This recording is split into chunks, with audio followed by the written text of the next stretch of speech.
Bon, bonjour tout le monde. Donc je consacre cette chaîne en fait au service de tout le monde, c'est-à-dire pouvoir se dépanner tout seul, notamment sur les deux roues, moto, scooter éventuellement, et aussi dans la maison quoi. Voilà, donc on commence aujourd'hui avec un 125 Burman, donc à partir de 2007, sur les problèmes donc électriques. Il est assez connu pour avoir beaucoup de problèmes électriques.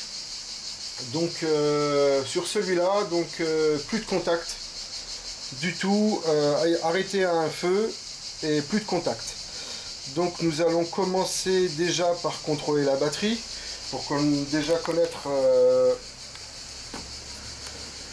si éventuellement elle est HS ou éventuellement si les coques pourraient être débranchées ou oxydées.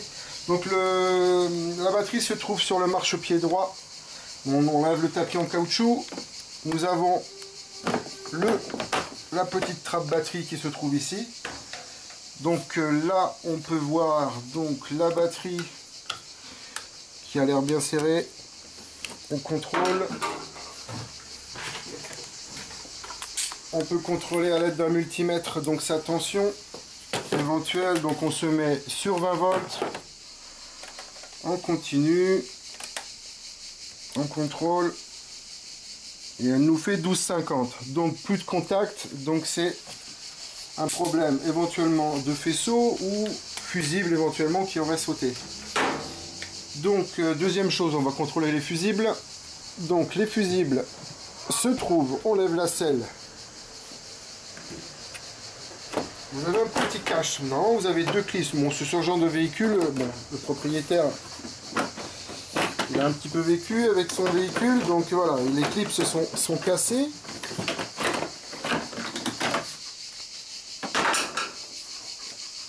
On regarde, on fait le tour.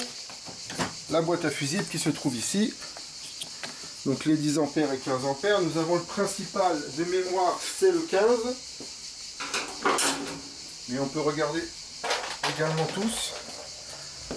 Donc vous avez le petit 15 ampères qui est bon.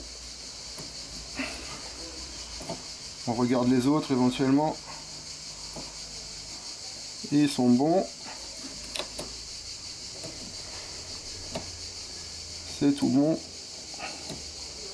C'est tout bon. Donc on se trouve sur la panne assez typique sur ce genre de véhicule, donc le faisceau, donc en fait c'est des véhicules fabriqués de mémoire en Espagne ou en Italie. Les sections de fil sont trop faibles, c'est-à-dire qu'au fil du temps ils deviennent, comme ils sont trop petits, ils deviennent cassants. La première panne qui peut éventuellement se trouver ici, elle est assez connue. Donc là le propriétaire a fait comme il a pu. Donc là nous avons une première vis. On peut enlever. Vous avez un clip en dessous. Donc pour les clips, vous appuyez au centre.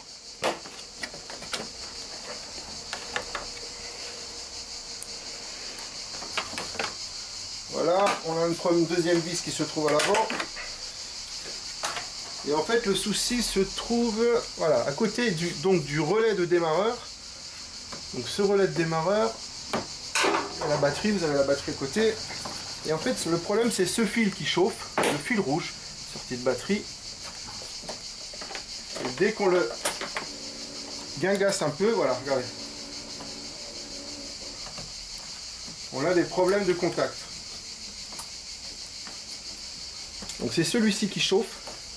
Donc la petite méthode pour se dépanner sur place ou éventuellement pour que ça soit du moyen terme, on coupe et on soude. On ne met pas de chatterton ni quoi que ce soit, ça évitera les futurs problèmes. Mais éventuellement on peut reconnecter, on peut remettre une cosse éventuelle. Donc voilà, on va commencer par le couper. Donc là on peut voir qu'il y a le mauvais contact, on entend la pompe à essence là, se mettre en route et se déconnecter. Donc en fait, on coupe, éventuellement on enlève le plus batterie pour éviter les problèmes. Donc j'ai juste enlevé le plus. Donc, ce que je peux faire, il y a un petit peu de mou, je coupe à la base.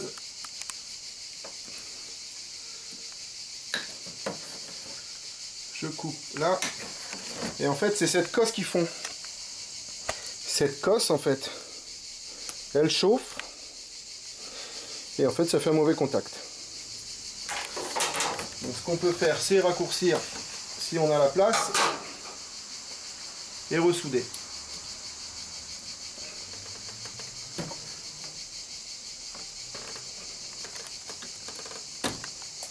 Donc, on dénude. Voilà. Donc ce que je vais faire, je vais mettre en chauffe le fer à souder.